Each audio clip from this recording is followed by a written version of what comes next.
A medianoche, escuché la llave girar. Mi yerno dijo, «No te resistas, es peor». Y esa noche, comprendí que el infierno puede vivir bajo el mismo techo que tú. Hoy, yo voy a contarte algo que nunca pensé que contaría. Y si tú, por un segundo, sientes que esto te resulta familiar, solo te pido que dejes un like y te suscribas. Me va a ayudar a continuar desahogándome. Me llamo Eulalia Mendoza. Tengo 67 años. Durante los últimos 5, he vivido, o mejor dicho, he sobrevivido, en un cuarto oscuro al fondo de la casa de mi hija Julieta, en las afueras de Guadalajara, en el barrio de Santa María Tequepexpan, cuando mi esposo Fernando murió de un infarto fulminante mientras trabajaba en su taller de herrería. Ella fue la única de mis 3 hijos que me ofreció techo. «Aquí vas a estar mejor, mamá», me prometió aquella tarde lluviosa de octubre, mientras yo temblaba de frío y de dolor en el velorio. «No te preocupes por nada. Edgar y yo te vamos a cuidar». Yo le creí. Dios santo, cuánto le creí. Mis manos arrugadas se aferraron a las suyas como si fueran mi tabla de salvación en medio de un naufragio. Pero esa noche del 15 de marzo, esa maldita noche, supe que el infierno puede tener forma de familia. Eran exactamente las 12 en punto. El viejo reloj de péndulo de la sala marcó la medianoche con sus campanadas lentas y graves, como si anunciara una tragedia. Yo estaba acostada en esa cama angosta y hundida que me habían dado, cubierta apenas con una cobija delgada que olía a humedad y abandono. El cuarto apestaba a moho. Las paredes tenían manchas de humedad que parecían lágrimas congeladas. Y la única ventana daba hacia un muro de ladrillo sucio donde nunca entraba el sol. Escuché la llave girar por fuera de la puerta. Ese sonido metálico y frío que se había vuelto la banda sonora de mi encierro. Pero esta vez era diferente. Esta vez, la puerta se abrió. Me incorporé con dificultad, porque mis huesos ya no me obedecen como antes. El artritis me carcome las articulaciones como un fuego lento. Y entonces lo vi. No era Julieta. Era Edgar, su marido. Entró sin decir palabra, cerrando la puerta detrás de sí con un clic suave pero amenazante. La luz del pasillo se filtró apenas por un segundo, antes de que todo volviera a quedar en penumbras. Solo la débil luz amarillenta del foco desnudo que colgaba del techo me permitía ver su silueta. ¿Qué haces aquí, Edgar?», pregunté, cubriéndome instintivamente con la cobija hasta el cuello. Mi voz sonó quebrada, como un cristal a punto de hacerse pedazos. Él se acercó con pasos lentos y calculados. Sus ojos estaban vidriosos por el alcohol y algo más. Algo que me heló la sangre. Rabia. Desprecio. Una frialdad que jamás había visto dirigida hacia mí. «No te resistas, Eulalia», me dijo con una voz ronca y baja, como un gruñido. «Es peor». «¿Perdón?». El aire se me atoró en la garganta. Mi corazón comenzó a latir tan fuerte que pensé que se me iba a salir del pecho. «¿No entiendes que ya estorbas aquí?», continuó, acercándose más. El olor a cerveza y cigarro emanaba de su ropa como una nube tóxica. «Que solo estás aquí por lástima. Que ni siquiera tu propia hija te quiere. Que lo mejor sería que desaparecieras ya». Sentí como si el piso se abriera bajo mis pies. Como si todo mi mundo se desplomara de golpe. Las palabras me golpearon más fuerte que cualquier bofetada. «Sal de mi cuarto, Edgar. Te lo suplico», grité. Pero mi voz salió como un susurro desesperado. Las lágrimas comenzaron a rodar por mis mejillas arrugadas, calientes y saladas. Él se rió. Una risa seca, cruel, que resonó en las paredes húmedas como el eco de una pesadilla. «¿Tu cuarto?», se burló, señalando alrededor con un gesto despectivo. «Señora, esto no es suyo. Ni la cama, ni el techo, ni su hija. No tiene nada, ¿entiende? Nada. Y si sigue molestando, jodiendo nuestras vidas con sus quejas y sus lloriqueos, le juro por lo más sagrado que la meto en un asilo de esos donde ni los perros lloran por los viejos abandonados». Me empujó contra la cama con una violencia que me dejó sin aire. Mi cuerpo frágil rebotó contra el colchón como un muñeco de trapo. Él se dirigió hacia la puerta, pero antes de salir, se volteó una última vez. Y ni se le ocurra contarle esto a Julieta, porque si lo hace, ya sabe lo que le espera. La puerta se cerró con un golpe seco. Escuché la llave girar otra vez por fuera, Y yo me quedé ahí, temblando en la oscuridad, sintiendo cómo las paredes me aplastaban lentamente. No dormí esa noche, tampoco las siguientes. Me quedé acostada, mirando hacia el techo manchado, recordando cuando ese mismo hombre me decía, «Suegrita linda», y me abrazaba en las Navidades. Recordando cuando Julieta me presentó como la mejor mamá del mundo. ¿Cómo había llegado hasta aquí? ¿Cómo había pasado de ser la mujer que se partió el alma criando a sus hijos a convertirme en una carga, en un estorbo que había que esconder al fondo de la casa como un secreto vergonzoso? El amanecer llegó gris y frío a través de esa ventana que no servía para nada. Y yo seguía ahí, con el sabor amargo de la humillación en la boca y una pregunta que me quemaba por dentro. ¿Cuánto tiempo más podría resistir esto? Porque algo en el fondo de mi alma me decía que esa noche había sido apenas el comienzo. Los días siguientes transcurrieron como una pesadilla silenciosa. Edgar había plantado una semilla de terror en mi pecho que crecía cada hora, cada minuto. Cada vez que escuchaba sus pasos por el pasillo, mi cuerpo se tensaba como si esperara un golpe. Pero lo que más me dolía no era el miedo a él, era el silencio cómplice de Julieta, porque ella sabía, tenía que saber.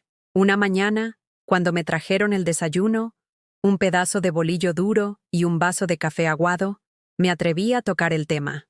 «Hija», le dije con voz temblorosa mientras ella dejaba la charola en el buró sin mirarme, «necesito hablar contigo». «¿De qué, mamá?», respondió con esa frialdad que se había vuelto su tono habitual conmigo. Ni siquiera se volteó. Se quedó de espaldas, ordenando unas medicinas en un frasco. «De Edgar. Anoche vino a mi cuarto y...» «¿Y qué?», me interrumpió, finalmente girándose hacia mí.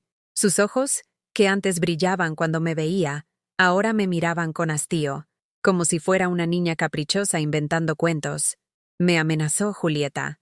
Me dijo cosas horribles. Me empujó y... ¡Ay, mamá!», suspiró, llevándose una mano a la frente en un gesto teatral. «Ya empezaste otra vez con tus historias». Edgar trabajó hasta muy tarde anoche. Llegó pasadas las 2 de la madrugada y se fue directo a la cama. Yo estaba despierta esperándolo. «Pero hija, yo te juro que... ¡Basta!», gritó, y su voz resonó en las paredes del cuarto como un latigazo. «Estoy harta de tus mentiras. Cada día inventas algo nuevo para llamar la atención. Primero que no te damos comida, luego que te tratamos mal, ahora que Edgar te molesta. ¿Qué sigue? ¿Que te pegamos?». Me quedé callada. Las lágrimas rodaron por mis mejillas sin que pudiera detenerlas, porque en sus ojos no vi confusión ni preocupación. Vi algo mucho peor. Vi que no me creía porque no quería creerme. «Mira, mamá», continuó, bajando la voz pero manteniendo esa dureza que me partía el corazón. «Entiendo que te sientes sola, que extrañas a papá, pero no puedes seguir causando problemas en esta casa.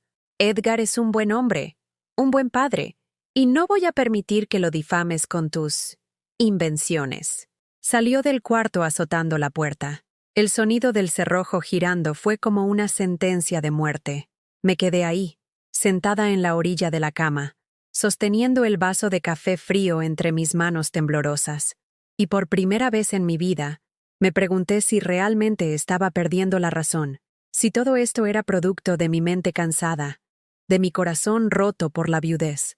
Pero entonces, recordé la presión de sus manos cuando me empujó, el olor a alcohol en su aliento, la crueldad en sus palabras. No, eso había sido real, tan real como el dolor que ahora me atravesaba el pecho. Esa tarde, mientras escuchaba a mis nietos jugar en el patio, comencé a recordar, a revisar cada momento desde que llegué a esta casa 5 años atrás, y me di cuenta de que las señales habían estado ahí desde el principio, pero yo había elegido no verlas. La primera vez que Edgar me faltó al respeto fue 6 meses después de la muerte de Fernando. Habíamos terminado de cenar. Yo había cocinado mole poblano, el favorito de Julieta desde niña, y él se quejó de que tenía demasiado chile. A su edad, doña Eulalia, ya debería saber cocinar sin quemar la lengua de la gente, me había dicho, empujando el plato hacia el centro de la mesa con desprecio. Julieta se había reído, una risa nerviosa, incómoda, pero risa al fin. ¿Y yo? como siempre, había guardado silencio. Había recogido su plato sin decir nada, tragándome la humillación como si fuera medicina amarga. Después vinieron los comentarios sobre mi aspecto. ¿No se va a arreglar un poco, suegra? Así como anda, parece que vive en la calle. O sobre mis gastos. Esta señora gasta más en sus pastillas que nosotros en comida. O sobre mi presencia. ¿Por qué siempre está aquí en la sala cuando llegan mis amigos? ¿No tiene dónde meterse? Cada comentario era como una gota de veneno que se acumulaba en mi alma. Y lo peor era que Julieta nunca me defendía. Al contrario, a veces hasta se sumaba a sus burlas con una sonrisa avergonzada, como disculpándose con él por tener una madre tan problemática. Recordé también todas las veces que les ayudé cuando tuvieron problemas económicos. Cuando Edgar perdió su trabajo en el despacho de abogados, yo saqué mis ahorros. Los pocos que había logrado juntar vendiendo tamales en el mercado de Tlaquepaque, para que pudieran pagar la mensualidad de la casa. Eran 50,000 pesos que representaban años de levantarme a las 4 de la madrugada para preparar masa, años de dolores de espalda y manos quemadas. Es un préstamo, mamá, me había dicho Julieta. Te lo vamos a regresar en cuanto Edgar encuentre trabajo. Eso fue hace 3 años. Nunca me regresaron ni un peso. Y cuando una vez mencioné el tema, Edgar me miró con esa sonrisa socarrona y me dijo, ¿cómo va a ser un préstamo, suegra? Usted nos regaló ese dinero. Para eso están las madres, ¿no? Para ayudar a sus hijos. También recordé cuando cuidé a mis nietos durante la bronconeumonía que tuvieron el invierno pasado. Fueron 2 semanas sin dormir, dándoles medicinas cada 4 horas, cambiándoles paños fríos en la frente, cargándolos cuando lloraban para que sus padres pudieran descansar. Me enfermé yo también, pero no importó. Lo único que importaba era que Sebastián y Sofía se aliviaran. ¿Y cómo me lo agradecieron? Pues cuando los niños se recuperaron, Edgar le dijo a Julieta que era mejor que los niños no se acostumbraran mucho a la abuela, porque luego no van a querer hacer nada solos. Desde entonces, veía menos a mis nietos. Primero fueron excusas pequeñas, que tenían tarea, que estaban cansados, que mejor otro día. Después, simplemente dejaron de traérmelos. Los escuchaba reír en el patio, pero cuando yo aparecía, los mandaban a sus cuartos.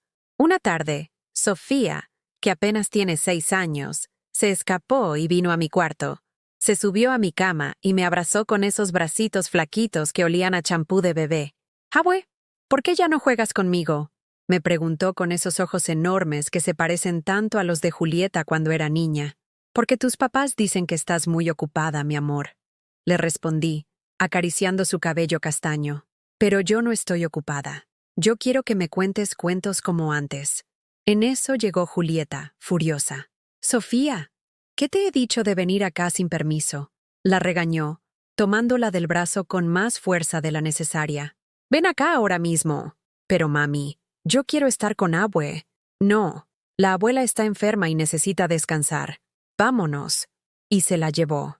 Esa fue la última vez que tuve a mis nietos cerca. Desde entonces, cuando me veían por casualidad en el pasillo o en la cocina, me miraban con una mezcla de curiosidad y miedo, como si yo fuera una extraña peligrosa que vivía en su casa.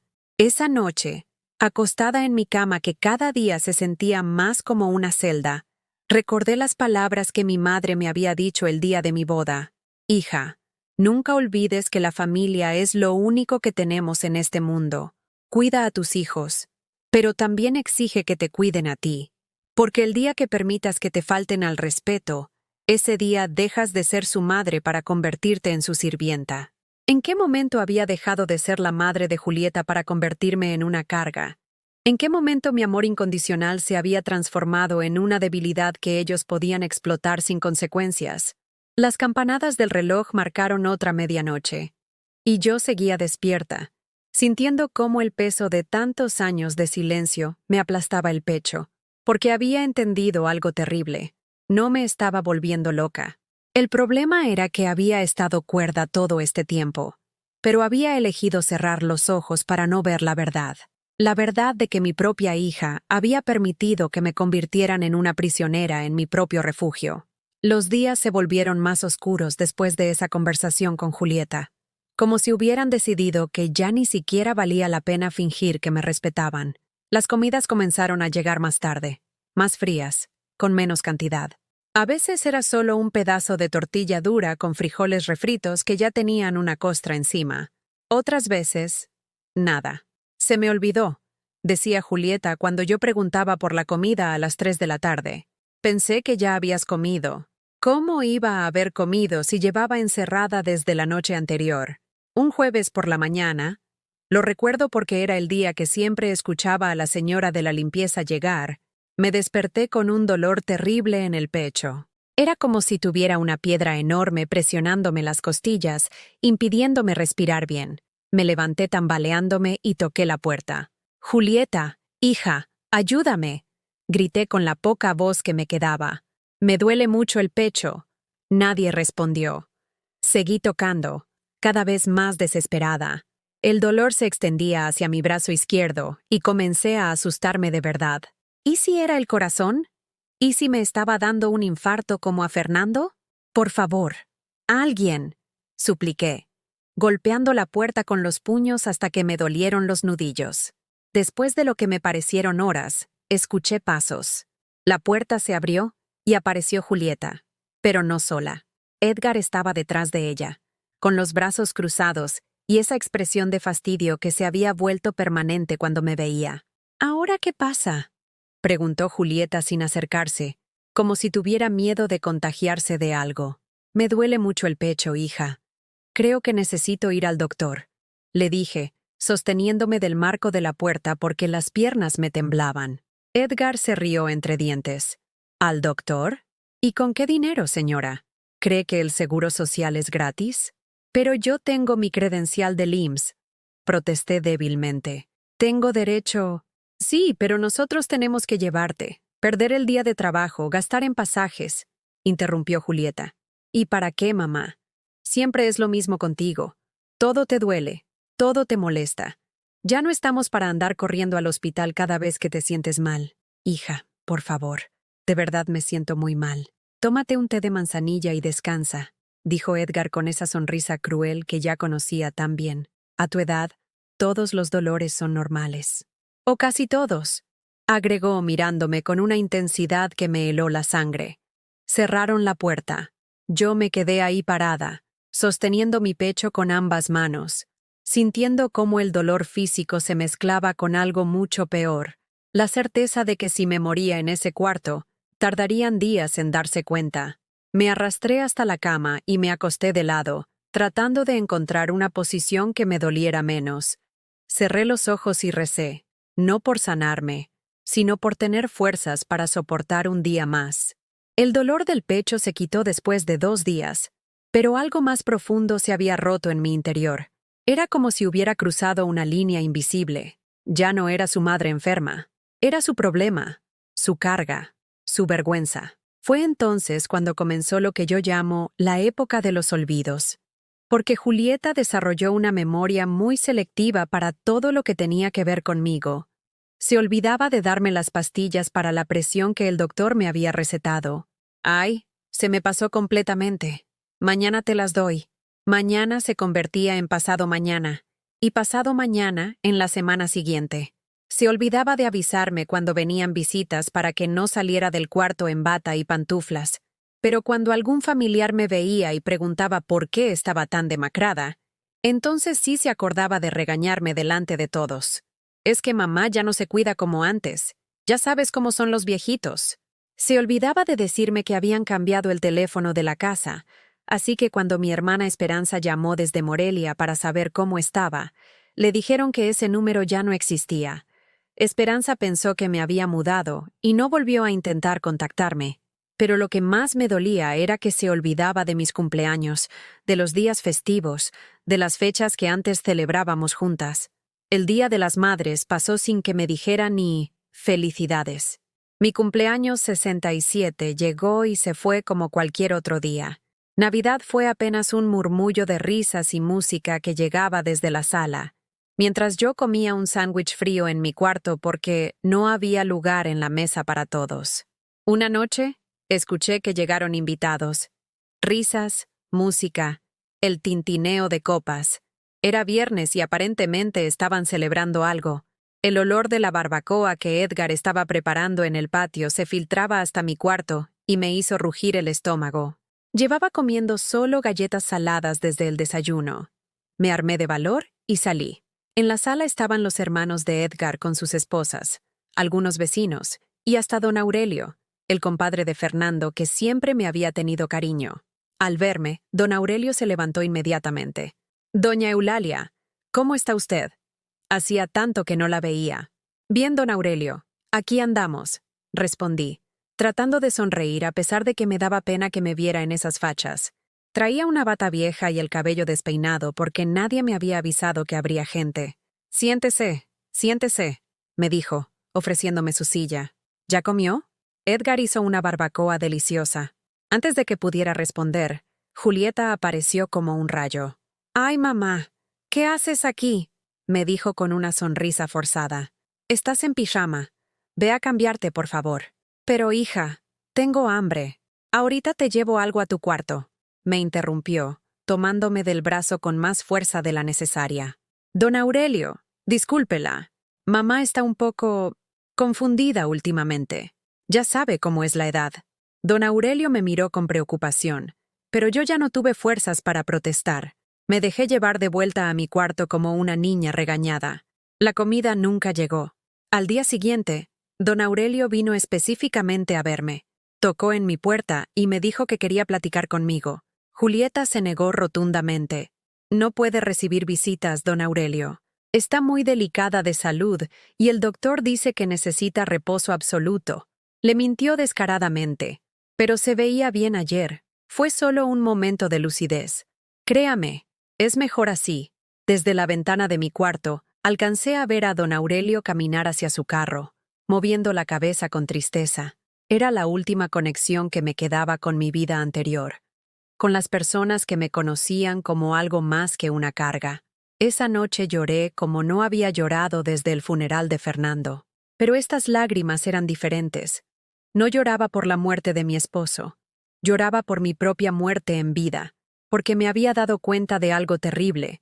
Ellos me estaban borrando del mundo poco a poco, cortando mis conexiones, aislándome, haciendo que desapareciera sin matarme. Era un asesinato silencioso, una ejecución social que no dejaba huellas ni cadáveres, solo fantasmas vivientes encerrados en cuartos al fondo de las casas. Una madrugada, mientras escuchaba los ronquidos de Edgar que llegaban desde el cuarto principal, me levanté y me acerqué al espejo roto que colgaba de la pared. La mujer que me devolvía la mirada era un extraño. Tenía el cabello blanco y sucio, la piel gris como papel periódico viejo, los ojos hundidos y sin brillo, las mejillas tan delgadas que se me marcaban los huesos como cuchillos. ¿Qué le había pasado a Eulalia Mendoza? ¿Dónde estaba la mujer que había criado 3 hijos trabajando día y noche? ¿Dónde estaba la que había sido capaz de cargar bultos de cemento para ayudar a construir su propia casa? ¿Dónde estaba la que había enfrentado a directores de escuela cuando sus hijos tenían problemas? La que había velado enfermos sin descanso. ¿La que había sido el pilar de su familia durante décadas? Esa mujer había desaparecido. En su lugar había quedado esta sombra temblorosa que pedía permiso hasta para ir al baño. Toqué mi reflejo en el cristal agrietado y susurré las palabras que cambiarían todo. Ya no más. Esas 2 palabras que había susurrado frente al espejo. Ya no más. Resonaron en mi cabeza durante días como una campana que no dejaba de sonar. Por primera vez en años, había pronunciado algo que nacía de mi voluntad, no de mi miedo. Pero la diferencia entre pensarlo y hacerlo era tan grande como un abismo. Al principio, mis rebeldías fueron pequeñas, casi imperceptibles. Cuando me trajeron el desayuno, si es que se le podía llamar desayuno a esa tortilla fría con un pedacito de queso, no dije gracias, como siempre hacía. Me quedé callada, mirando a Julieta a los ojos con algo que no había sentido en mucho tiempo. Dignidad. Ella notó el cambio inmediatamente. ¿No vas a dar las gracias?, me preguntó con esa voz condescendiente que usaba, como si estuviera hablando con una niña malcriada. ¿Por qué?, le respondí, y mi propia voz me sorprendió. Sonaba más firme de lo que había sonado en meses. ¿Cómo que por qué? Por la comida que te estoy trayendo. ¿Esto es comida? Pregunté señalando el plato. Porque hasta a los perros callejeros les dan mejor que esto. Julieta se quedó boquiabierta. Era la primera vez en años que yo le respondía de esa manera. Sus ojos se llenaron de ira, pero también de algo más. Sorpresa.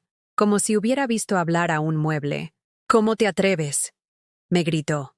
Después de todo lo que hemos hecho por ti. Malagradecida. ¿Todo lo que han hecho por mí? Repetí, levantándome de la cama con dificultad pero con determinación. ¿Te refieres a encerrarme como a un animal? ¿A negarme comida cuando se les olvida? ¿A prohibirme ver a mis nietos? ¿A humillarme delante de las visitas? «Estás loca. Completamente loca», gritó, pero su voz sonaba diferente. Ya no tenía esa seguridad que la caracterizaba. Había algo de pánico en ella. No, hija. Loca estaba cuando permitía todo esto. Ahora estoy recuperando la cordura. Salió azotando la puerta, pero esta vez no la cerró con llave. Se había olvidado.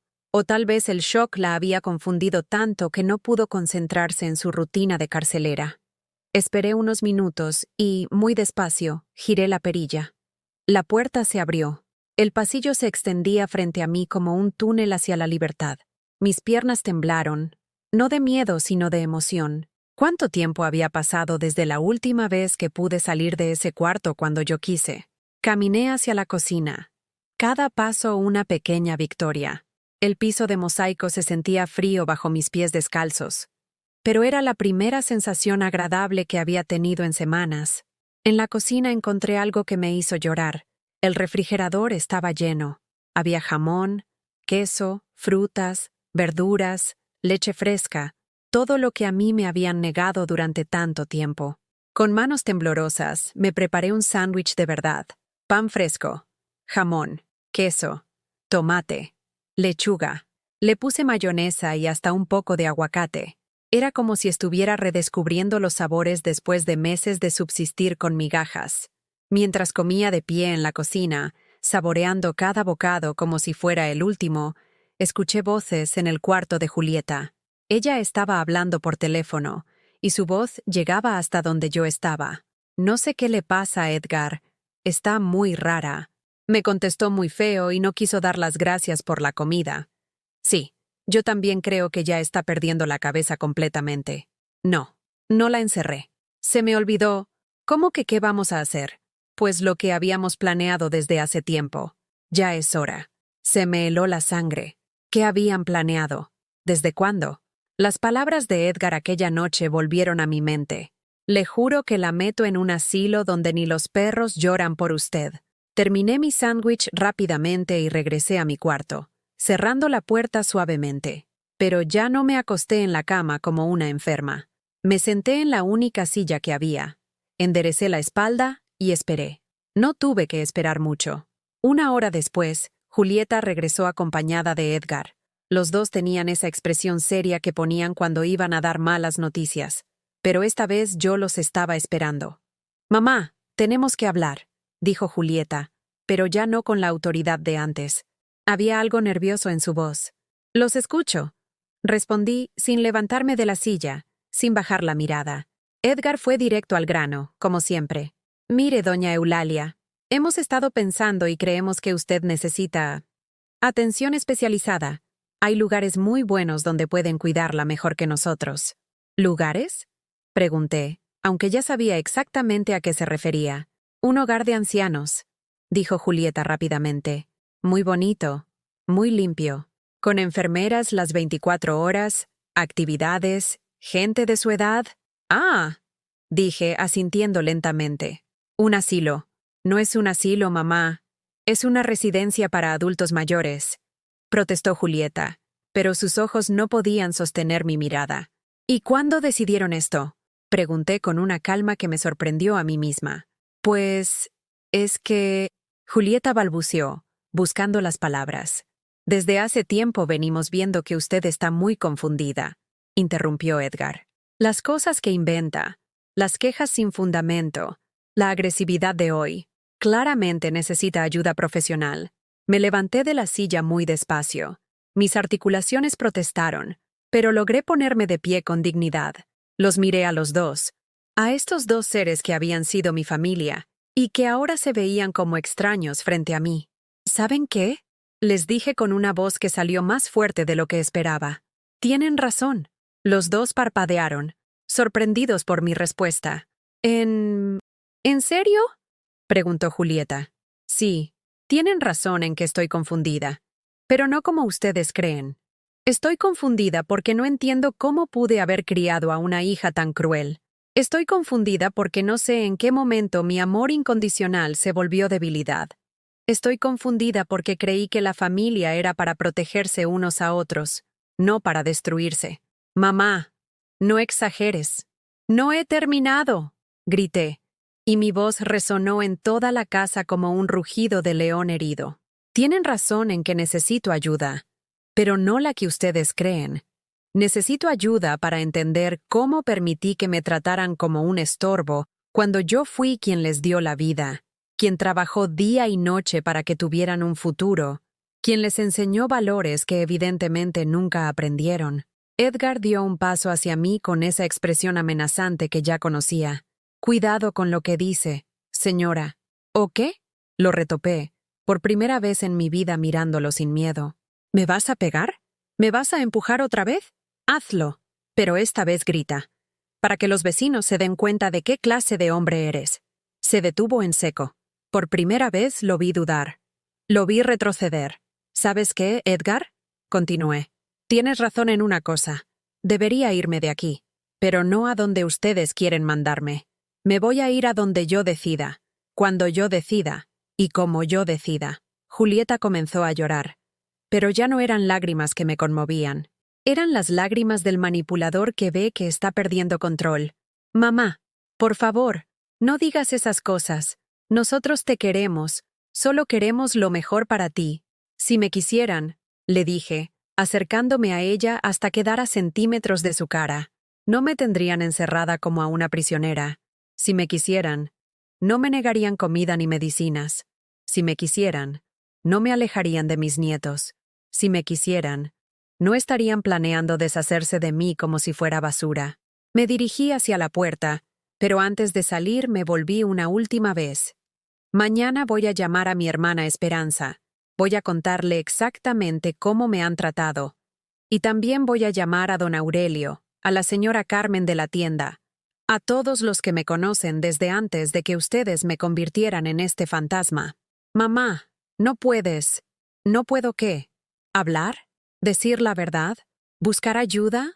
Claro que puedo.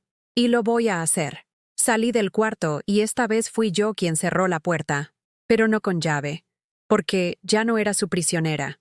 Esa noche, por primera vez en meses, dormí profundamente. No porque tuviera resuelto mi futuro, sino porque había recuperado algo que había perdido, mi voz. Al día siguiente, todo cambió, no solo en mi interior, sino en toda la casa. Era como si hubiera lanzado una piedra al centro de un estanque tranquilo y las ondas siguieran expandiéndose. Me levanté temprano, me bañé con agua caliente, algo que no había hecho en semanas porque siempre me decían que no había, y me puse mi mejor vestido. Era azul marino con flores pequeñas, el que Fernando me había regalado para nuestro aniversario número 30. Estaba arrugado de tanto tiempo guardado, pero aún me quedaba bien. Me peiné como no lo hacía desde hacía meses. Me puse un poco de rouge que encontré en el fondo de un cajón, y por primera vez en mucho tiempo, la mujer del espejo se parecía a la Eulalia que yo recordaba. Salí de mi cuarto a las 8 de la mañana. Julieta estaba en la cocina preparando el desayuno para los niños, moviéndose nerviosamente, tirando cosas, quemando las quesadillas. Cuando me vio entrar, se quedó paralizada con la espátula en la mano. «Buenos días», le dije con una sonrisa que no había practicado en años. Mamá», tartamudeó.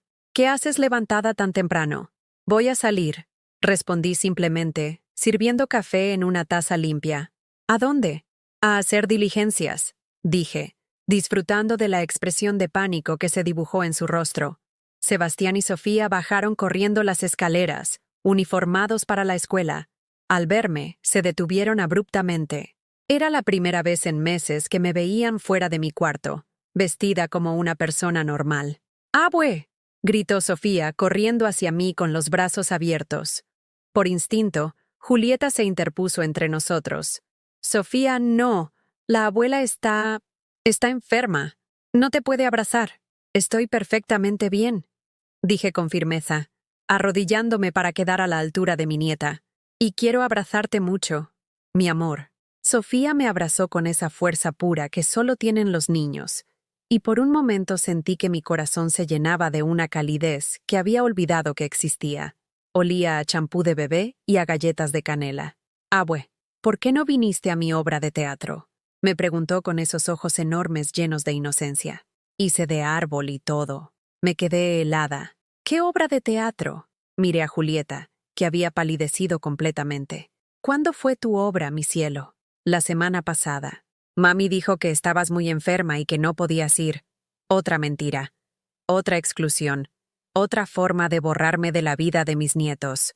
Pues ¿sabes qué, mi amor? Le dije acariciando su cabello.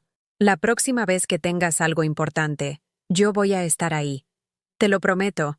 ¿En serio? Sus ojos se iluminaron como dos estrellitas. ¿En serio? Julieta se acercó rápidamente. Niños, se van a hacer tarde para la escuela. Vámonos. Pero quiero quedarme con Abue. ¡Vámonos!, gritó Julieta con una desesperación que rayaba en la histeria. Después de que se fueron, la casa quedó en silencio. Edgar había salido temprano, supuestamente al trabajo, aunque yo sospechaba que había huido para no enfrentarme después de lo de ayer. Tomé el teléfono, uno de esos aparatos antiguos con cable que tenían en la sala, y marqué el número que había memorizado desde niña, el teléfono de mi hermana Esperanza en Morelia. Sonó varias veces antes de que contestara con esa voz ronca de quien acaba de despertar. Bueno, Esperanza, soy yo. Eulalia. Hubo un silencio largo del otro lado de la línea. ¿Eulalia? Hermana, ¿dónde te habías metido? Llamé 1000 veces a tu casa y me dijeron que ese número ya no existía. Pensé que te habías mudado o algo peor. Esperanza, dije, y mi voz se quebró a pesar de todos mis esfuerzos por mantenerme fuerte. Necesito contarte algo, y necesito que me escuches hasta el final, sin interrumpirme. Por supuesto, hermana. ¿Qué pasa? Y entonces le conté todo. Cada humillación, cada encierro, cada comida negada, cada medicamento olvidado, cada noche de miedo. Le conté sobre Edgar entrando a mi cuarto, sobre las amenazas, sobre cómo me habían alejado de mis nietos, sobre el plan de meterme a un asilo.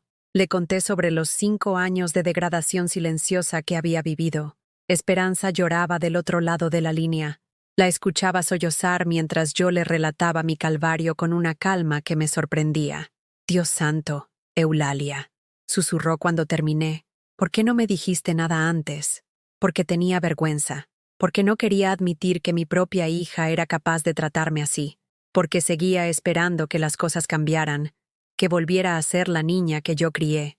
Hermana, tienes que salir de ahí inmediatamente. Lo sé, pero necesito tu ayuda. Lo que necesites. Absolutamente lo que necesites. Ese mismo día, Esperanza tomó un autobús desde Morelia a Guadalajara. 6 horas de viaje para llegar a rescatar a su hermana mayor. Mientras tanto, yo hice otras llamadas. Llamé a don Aurelio, quien se puso furioso cuando le conté la verdad sobre por qué no había podido verlo la otra vez. Doña Eulalia. Yo sabía que algo no estaba bien. Se veía tan asustada, tan delgada. ¿Por qué no me dijo nada? Llamé a la señora Carmen de la tienda de la esquina, que siempre había sido amable conmigo. Ella me confirmó algo que ya sospechaba. Julieta había estado diciéndole a todo el mundo que yo estaba perdiendo la cabeza, y que por eso ya no me dejaban salir sola. La gente preguntaba por usted, doña Eulalia. Todos decían que la extrañaban, pero su hija insistía en que usted estaba muy mal de salud mental. Una estrategia perfecta. Si alguien preguntaba por mí, ya tenían la excusa lista. La pobre viejita estaba senil. Por eso la tenían que cuidar tan de cerca. Cualquier cosa que yo dijera sería descartada como delirios de una mente enferma. Cuando Julieta regresó de llevar a los niños a la escuela, me encontró sentada en la sala, vestida para salir, con mi bolsa en las piernas. ¿Qué haces?, preguntó con voz temblorosa. Esperando, respondí sin mirarla. esperando que, a mi hermana, viene por mí. Se dejó caer en el sillón como si las piernas no la sostuvieran. Mamá, por favor, podemos arreglar esto. Podemos hablar. Ya hablamos ayer. Y antes de ayer. Y hace meses, cuando traté de decirte que tu marido me había amenazado y no me creíste. Ya no hay nada que hablar, Julieta. Pero mamá, eres mi madre. No puedes irte así. Ah, ¿ahora soy tu madre? La miré directo a los ojos. Porque ayer parecía que era solo un estorbo del que querían deshacerse. Yo nunca dije eso. No con palabras. Pero con actos. Con silencios. Con miradas. Con puertas cerradas con llave. Lloró. Lloró como no la había visto llorar desde que era niña. Pero ya no eran las lágrimas que me partían el corazón. Eran las lágrimas de alguien que había perdido algo que daba por sentado que siempre estaría ahí. Perdóname, mamá. Por favor, perdóname. Te perdono, hija, le dije, y lo decía en serio. Pero perdonar no significa olvidar. Y definitivamente no significa quedarme. Cuando el taxi se detuvo frente a la casa, y vi a Esperanza bajarse con esa determinación que siempre la había caracterizado, supe que mi vida estaba a punto de cambiar para siempre. Esperanza entró como un huracán. Miró a Julieta con el desprecio que se reserva para las peores personas, y luego me miró a mí con un amor tan puro que me hizo llorar. ¿Lista, hermana? Más que lista. No llevé mucho. Solo mis medicinas. Algunas fotos de Fernando. La cobija que mi madre me había tejido. Y el vestido de flores que llevaba puesto. Todo lo demás podía quedarse en esa casa que había dejado de ser mi hogar mucho antes de que yo me diera cuenta. Cuando llegamos a la puerta, Julieta se aferró a mi brazo. «Mamá, por favor, los niños te van a extrañar. Yo te voy a extrañar». Me detuve y la miré una última vez. Era mi hija, la niña que había cargado en mis brazos, a la que había cantado canciones de cuna, a la que había enseñado a caminar. Pero también era la mujer que había permitido que me trataran como basura en su propia casa. «Julieta», le dije con una tristeza profunda, pero también con una paz que no había sentido en años. «Si realmente me extrañas, si realmente extrañas a los niños, aprende de esto. Aprende que el amor no se demuestra con palabras bonitas, sino con acciones. Y aprende que nunca, nunca es demasiado tarde para pedir perdón de verdad». Subí al taxi.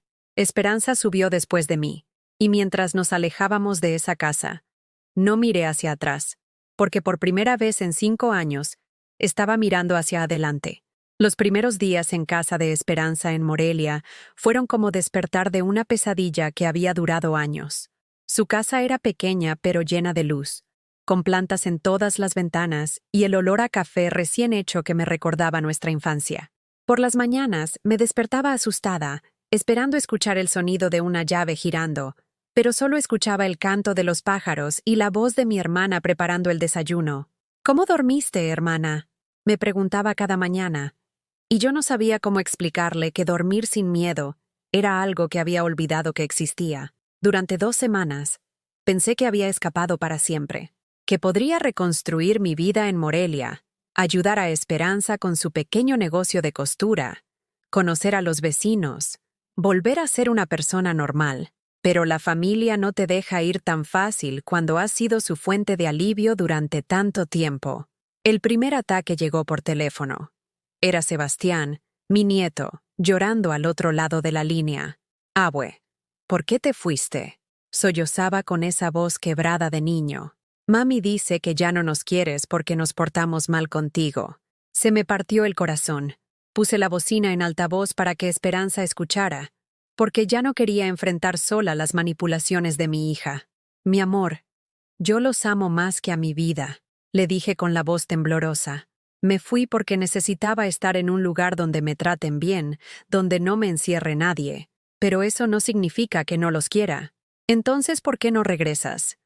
«Mami dice que si regresas, todo va a ser diferente, que van a cambiar, que te van a cuidar mejor». Esperanza me miró y negó con la cabeza. Ella había visto el estado en que llegué. 20 kilos menos de mi peso normal, con moretones en los brazos de cuando me empujaban, con una ansiedad que me hacía saltar por cualquier ruido fuerte. «Sebastián, mi cielo», le dije, «¿tú me extrañas?» «Sí, abue, mucho». Entonces ven a visitarme. Dile a tu mami que te traiga a Morelia. Aquí tenemos un patio con árboles de guayaba, y tu tía Esperanza hace el mejor mole de toda la región. Hubo un silencio, y después escuché la voz de Julieta al fondo, susurrándole algo al niño. Abue, dijo Sebastián con una voz diferente, como recitando algo que le habían enseñado. Mami dice que si nos amas de verdad, tienes que regresar. Dice que una abuela no abandona a sus nietos. Esas palabras me golpearon como una bofetada.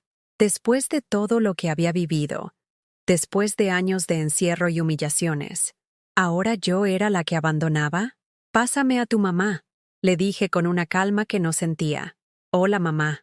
La voz de Julieta sonaba dulce, manipuladora.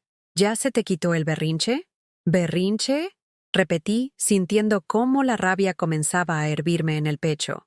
¿Le llamas berrinche a 5 años de maltrato? Ay, mamá, no exageres.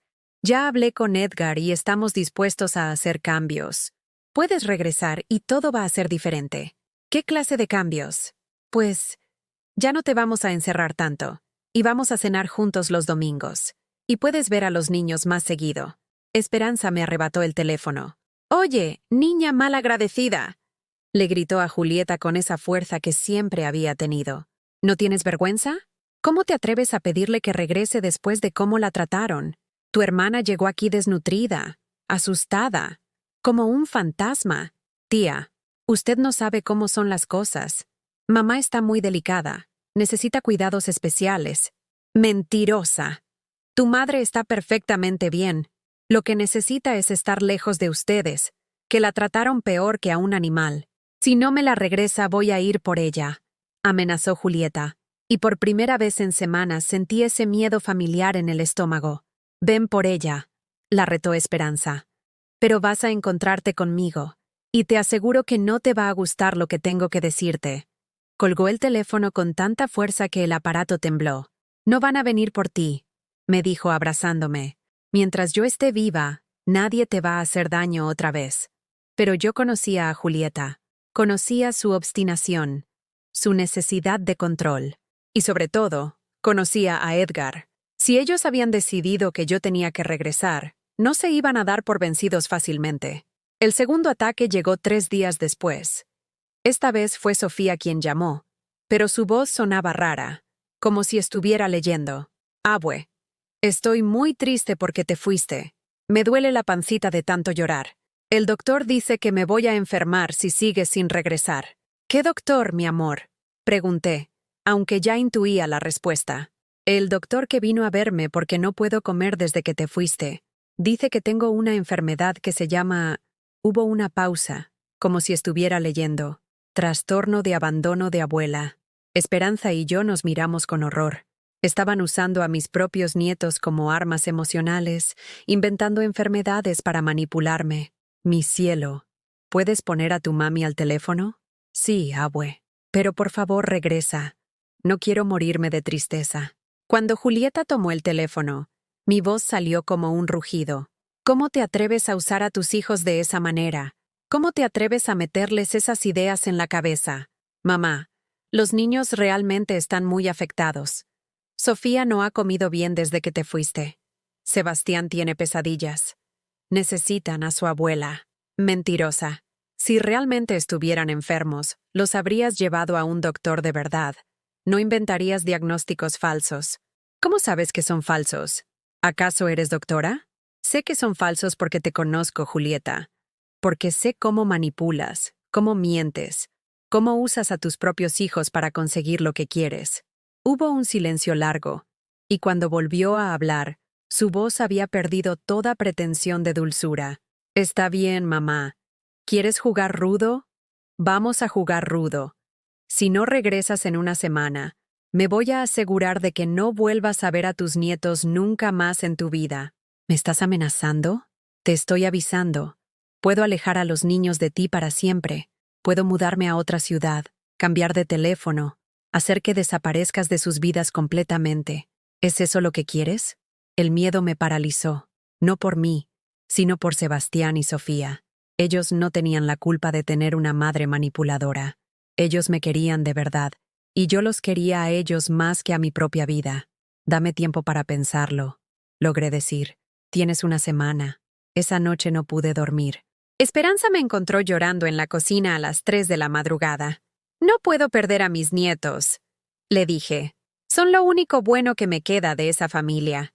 Hermana, si regresas, vas a terminar en un asilo o peor. Ya viste de qué son capaces. Pero si no regreso, nunca más voy a ver a Sebastián y Sofía crecer. Nunca voy a poder protegerlos de la misma toxicidad que me destruyó a mí.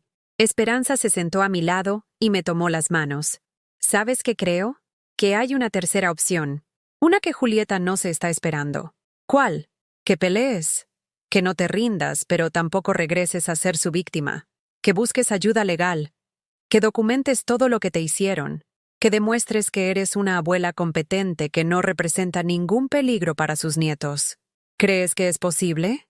Creo que eres más fuerte de lo que cualquiera de nosotras imaginaba, incluida tú misma.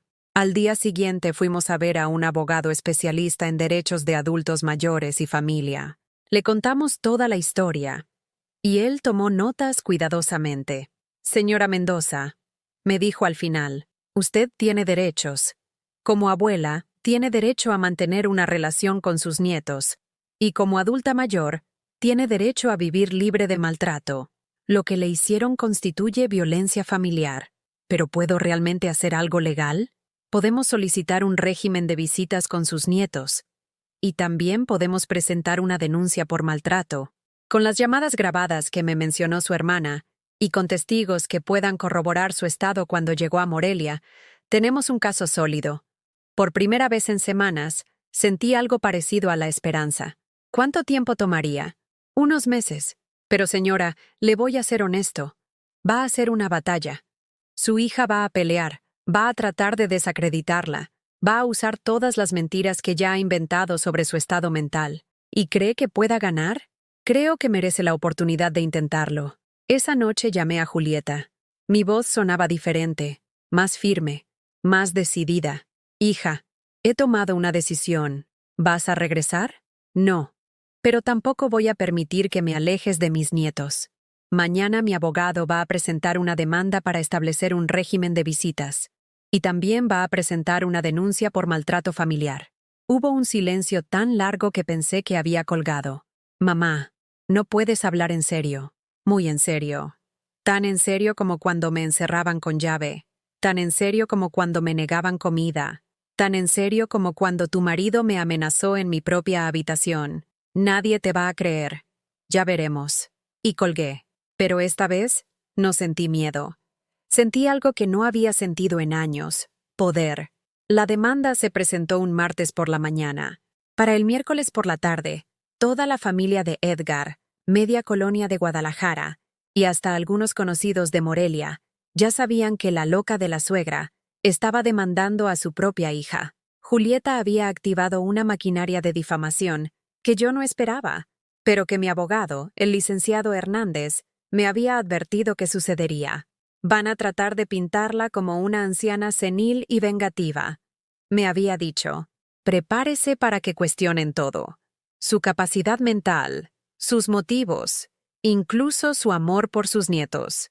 Lo que no esperaba era la crueldad con la que lo harían. El primer golpe llegó cuando menos lo esperaba. Esperanza regresó del mercado con la cara descompuesta, cargando las bolsas como si pesaran toneladas. Hermana, tengo que contarte algo, me dijo, dejando caer las bolsas en la mesa de la cocina. Pero no quiero que te alteres. ¿Qué pasó? En el mercado, la señora Refugio, una conocida de toda la vida que había emigrado a Guadalajara hace años, me paró para preguntarme por ti. Dice que en su colonia toda la gente está comentando que estás demandando a Julieta porque perdiste la razón después de la muerte de Fernando. ¿Qué?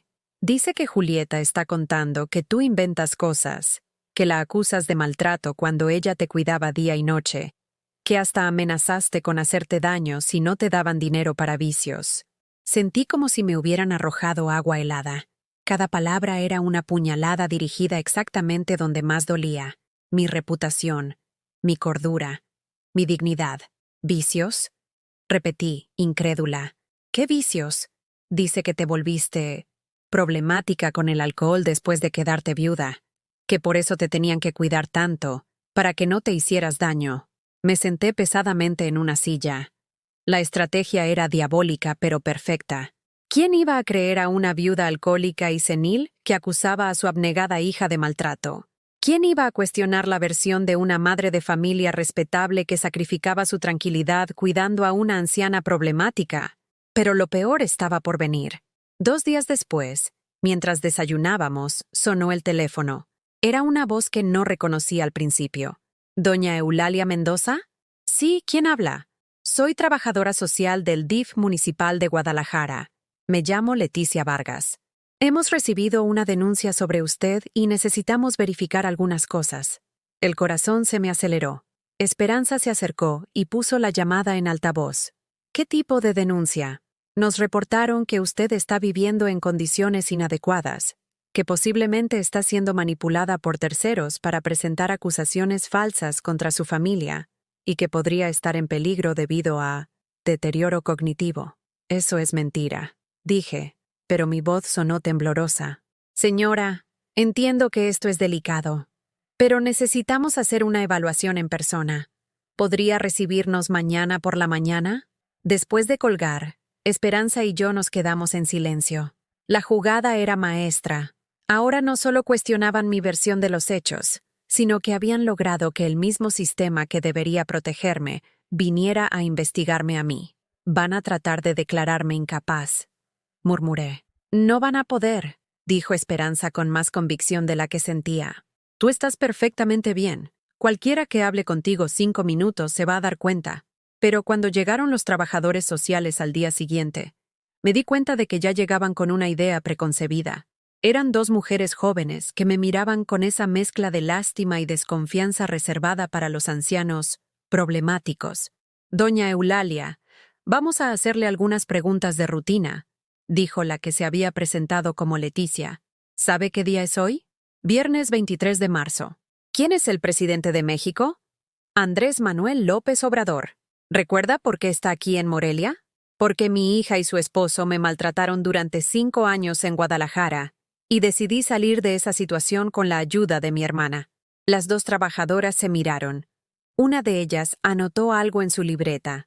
Doña Eulalia, hemos hablado con su hija Julieta. Ella nos cuenta una versión muy diferente de los hechos. Imagino que sí. Dice que usted sufría de episodios de confusión, que a veces no reconocía a las personas, que tenía problemas para recordar si había comido o tomado sus medicamentos. Eso es falso. También dice que en varias ocasiones la encontraron tratando de salir de la casa en pijama, desorientada, y que por eso tuvieron que tomar medidas de seguridad. También falso. Y dice que usted ha desarrollado una dependencia al alcohol que complicaba su cuidado. Completamente falso. Pueden hacerme cualquier examen que quieran. La otra trabajadora social, que había permanecido callada, finalmente habló. Doña Eulalia, ¿no le parece extraño que su propia hija, que la crió y la conoce de toda la vida, inventaría todas estas cosas? La pregunta me golpeó como un puñetazo, porque tenía razón. ¿Qué madre podría imaginar que su propia hija sería capaz de inventar mentiras tan elaboradas y crueles? ¿Qué señales había dado yo para que fuera creíble que me hubiera vuelto alcohólica y senil? ¿Saben qué? Les dije, levantándome de la silla con toda la dignidad que pude reunir. Tienen razón. Es extraño. Tan extraño como que una hija permita que su madre sea amenazada y encerrada. Tan extraño como negar comida a quien te dio la vida. Tan extraño como usar a tus propios hijos para manipular emocionalmente a su abuela. Doña Eulalia, no he terminado. Sí, es extraño. Pero la vida está llena de cosas extrañas y terribles que preferimos no creer porque son demasiado dolorosas. Ustedes vinieron aquí ya convencidas de que yo soy la problemática. Ya decidieron que una hija no puede ser capaz de maltratar a su madre, porque eso rompería su idea de cómo debería funcionar el mundo. Señora, solo estamos haciendo nuestro trabajo. Su trabajo es proteger a los vulnerables. Pero decidieron que la vulnerable no puedo ser yo, porque soy vieja y porque estoy acusando a alguien más joven y presentable. Esperanza se levantó y se puso a mi lado. ¿Quieren pruebas? Les dijo. Tengo fotos de cómo llegó mi hermana aquí. Pesaba 20 kilos menos de lo normal. Tenía moretones en los brazos. Estaba desnutrida y aterrorizada. ¿Les parece que esos son síntomas de demencia senil? Podrían ser síntomas de autonegligencia. ¡Basta!, grité, y mi voz resonó en toda la casa. ¿Saben qué es lo más triste de todo esto? Que si yo fuera hombre, si fuera un anciano denunciando maltrato, me creerían inmediatamente. Pero como soy una mujer mayor acusando a otra mujer, automáticamente piensan que estoy loca o que estoy mintiendo. Las trabajadoras se incomodaron visiblemente. También quiero que sepan, continué, que tengo grabaciones de las llamadas donde mi hija usa a sus hijos para chantajearme emocionalmente. Tengo testigos de mi estado cuando llegué aquí. Y tengo un abogado que está documentando cada una de sus mentiras. Señora, nosotras solo... Lo que ustedes solo están haciendo es participar en la segunda victimización que sufren las personas mayores cuando se atreven a denunciar maltrato. Primero, las maltratan en sus familias. Después las maltratan en las instituciones que supuestamente las protegen. Se fueron sin completar su evaluación. Pero yo sabía que el daño estaba hecho. En sus reportes escribirían que la señora era hostil y poco cooperativa, que mostraba actitudes paranoides hacia las autoridades. Esa noche llamé al licenciado Hernández para contarle lo que había pasado. Era de esperarse, me dijo con cansancio. Pero no se preocupe, doña Eulalia. Estos casos siempre se ponen peor antes de mejorar. La defensa siempre trata de desviar la atención del maltrato real hacia la supuesta incapacidad de la víctima. Pero vamos a ganar, vamos a pelear. Y vamos a demostrar que detrás de cada una de sus mentiras hay una motivación muy clara: evitar que se sepa la verdad sobre lo que le hicieron. Pero hubo algo en su tono que me preocupó, algo que me hizo pensar que esta batalla iba a ser mucho más larga y dolorosa de lo que cualquiera de nosotras había imaginado. Y tenía razón, porque 3 días después llegó la bomba que Julieta había estado preparando desde el principio. La notificación legal que cambiaría todo. Ella también me estaba demandando, no solo por difamación y calumnias, sino por algo mucho peor. Estaba pidiendo que me declararan legalmente incapaz y que la nombraran a ella como mi tutora legal. Si ganaba, volvería a ser oficialmente su prisionera. Pero esta vez, con el aval del Estado. La notificación de la contrademanda llegó un lunes por la mañana, entregada por un joven nervioso que apenas pudo mirarme a los ojos. Cuando leí las palabras «declaración de incapacidad legal» y «tutela obligatoria», sentí que el mundo se tambaleaba bajo mis pies. Pero esta vez, algo había cambiado en mí. Esta vez, no me derrumbé. Esperanza. Le dije a mi hermana, que estaba leyendo por encima de mi hombro: «Llama al licenciado Hernández. Dile que necesitamos vernos hoy mismo». El abogado llegó esa misma tarde con una expresión que mezclaba preocupación y determinación. «Doña Eulalia, no le voy a mentir. Esto es serio. Si un juez determina que usted no tiene capacidad para tomar sus propias decisiones, Julieta tendría control total sobre su vida. Dónde vive, cómo se gasta su dinero, a quién puede ver, incluso qué tratamientos médicos recibe. ¿Qué necesitamos para ganar? Necesitamos demostrar 3 cosas: que usted está completamente lúcida, que las acusaciones de su hija son falsas y que ella es la última persona que debería tener control sobre su vida. ¿Cómo? Con evaluaciones psicológicas independientes, testimonios de personas que la conocen ahora y principalmente con su propia fortaleza en el juicio. Usted va a tener que enfrentarla cara a cara y demostrar al juez quién es realmente. Durante las siguientes semanas, mi vida se convirtió en una preparación constante. Evaluaciones psicológicas, entrevistas con trabajadores sociales independientes, recopilación de testimonios. El doctor Ramírez, un geriatra que me examinó por orden del juzgado, se sorprendió de mi estado mental. «Señora Mendoza, sus capacidades cognitivas están completamente intactas. Su memoria es excelente, su orientación perfecta, y muestra una comprensión clara de su situación legal y familiar. ¿Puedo preguntarle quién inició este proceso de evaluación de incapacidad?» «Mi hija, la misma que me mantuvo encerrada durante 5 años. El doctor anotó algo en su expediente y negó con la cabeza.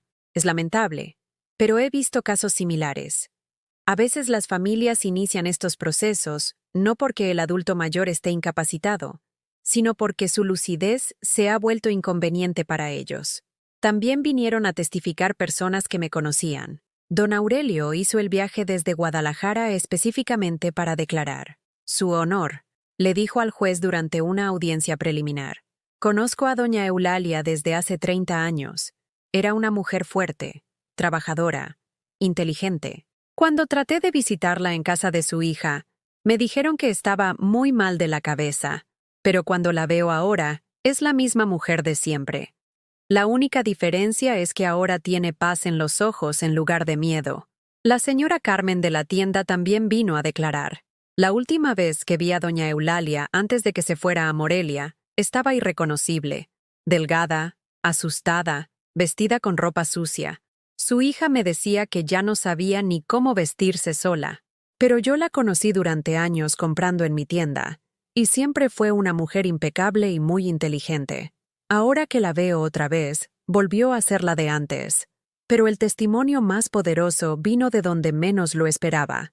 El doctor Salinas, que había sido médico familiar de Fernando y mío durante más de una década, se presentó voluntariamente ante el juzgado. Su honor. Atendí a la señora Mendoza y a su familia durante muchos años. Después de la muerte de su esposo, ella siguió viniendo a consultas regulares. Jamás mostró signos de deterioro cognitivo o problemas de alcohol. La última vez que la vi fue hace 2 años, cuando vino con un moretón en el brazo. Le pregunté cómo se lo había hecho y me dijo que se había caído. Pero ahora, sabiendo lo que sé, creo que debí haber investigado más. Julieta también tuvo que presentar sus pruebas. Llevó fotografías que, según ella, mostraban mi deterioro. Imágenes donde yo aparecía en bata y despeinada, que ella había tomado sin mi conocimiento durante mis peores momentos en su casa. Trajo testigos que confirmaban mi supuesta confusión mental, principalmente familiares de Edgar que apenas me conocían, pero la prueba más cruel fue cuando trajo a mis propios nietos. El día del juicio final, cuando entré a la sala y vi a Sebastián y Sofía sentados junto a Julieta, vestidos formalmente y con caras de confusión y miedo, se me partió el corazón.